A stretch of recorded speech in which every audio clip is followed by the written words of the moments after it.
Hello.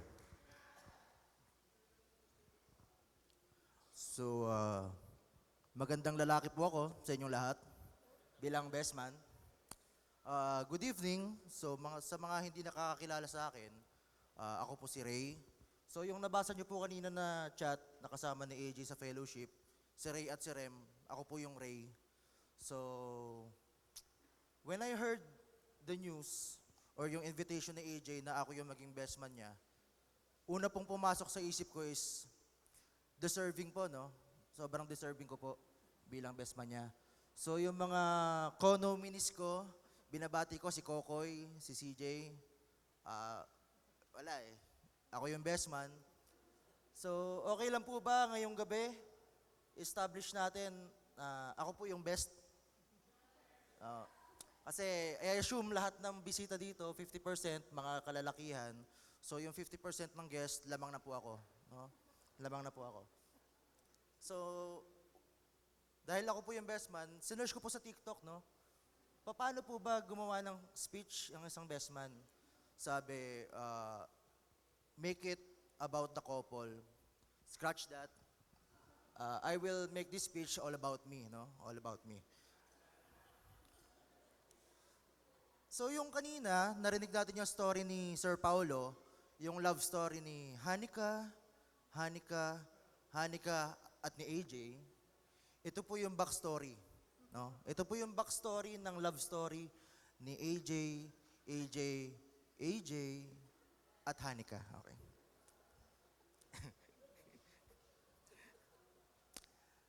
Uh, AJ and I met June 2010, our first year in civil engineering, our first subject, which is college algebra. No? College, may sobre din. Yan. So, college algebra po yun. 7 a.m. yung klase. So, late ako. Late ako sa klase na yon.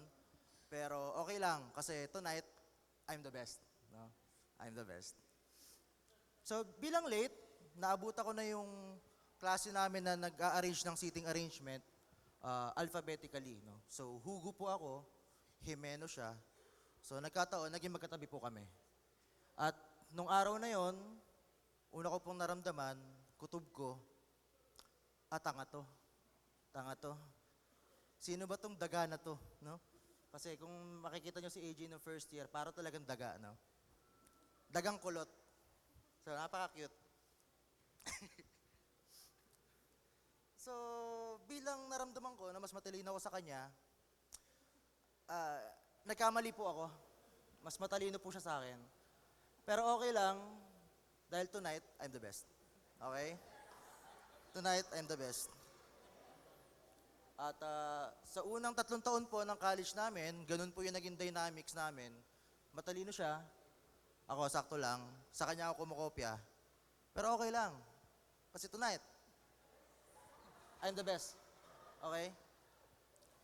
Pasok na po yung third year namin, sa civil engineering, sa TUP. Medyo alanganin na po yung grades ko, no? Sa surveying.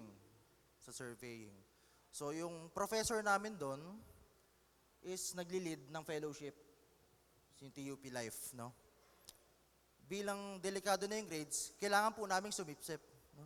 Kailangan po namin sumipsip na umattend ng fellowship na umaasang makapasa po kami. No? So yun.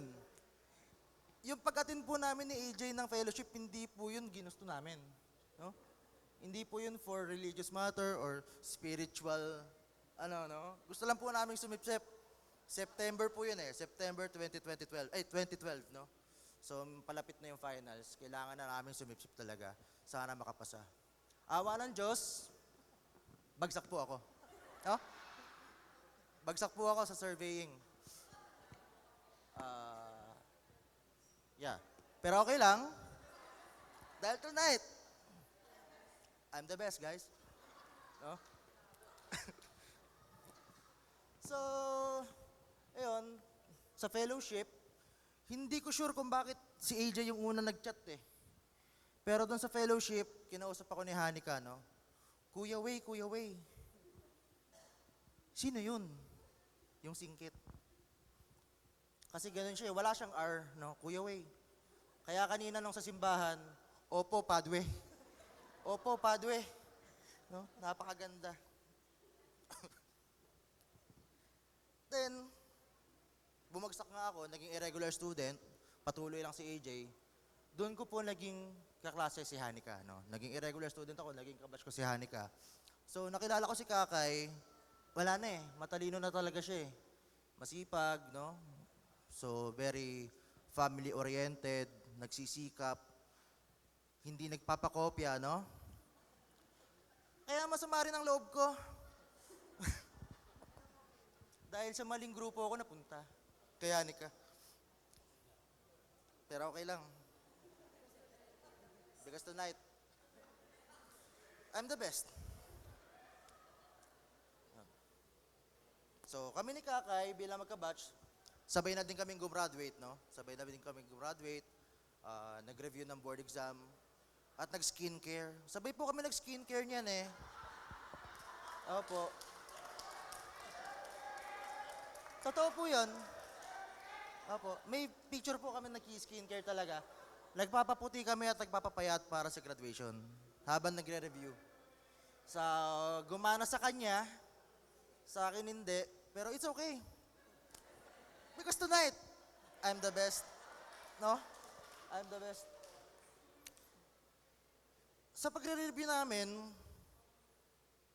pumasa siya. Ako hindi. Pero, okay lang. Because sa lahat ng kalalakihan, guys, I'm the best, no? Walang ka-effort.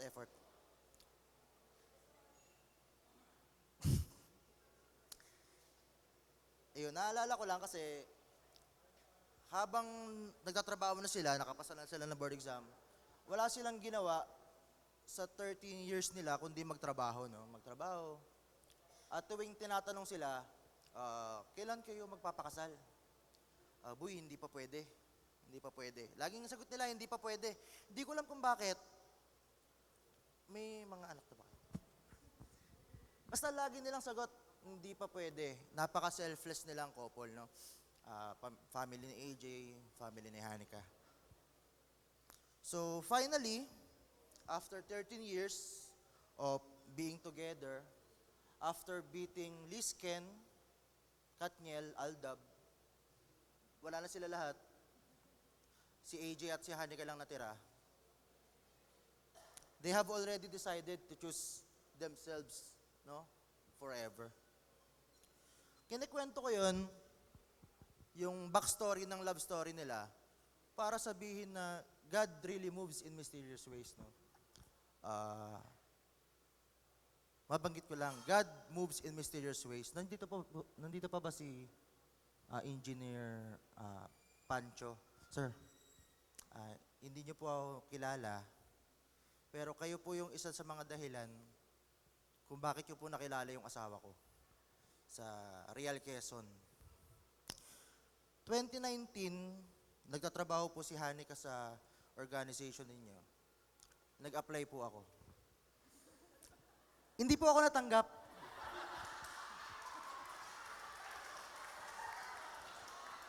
Pero okay lang. Because tonight, I'm the best. So, salamat po, Sir Pancho, na hindi po ako natanggap. Dahil napuwersa po akong ma-deploy sa Real Quezon, which is, nakilala ko po yung napakaganda kong asawa. So, God really moves in mysterious ways. Alam niyo po, AJ and I are not the most religious persons na makikilala nyo. Puro dark humor nga kami eh. Bakit long hair si? Ayan. But somehow, nagkakilala sila sa fellowship. No? Nagkakilala sila sa fellowship. Which is nakakatuwang love story kasi through God, nakilala nila yung isa't isa. Hindi kami nagdadasal niyan eh. Kahit babagsak na kami, pero nag-fellowship kami for whatever reason. Napakagandang love story, no?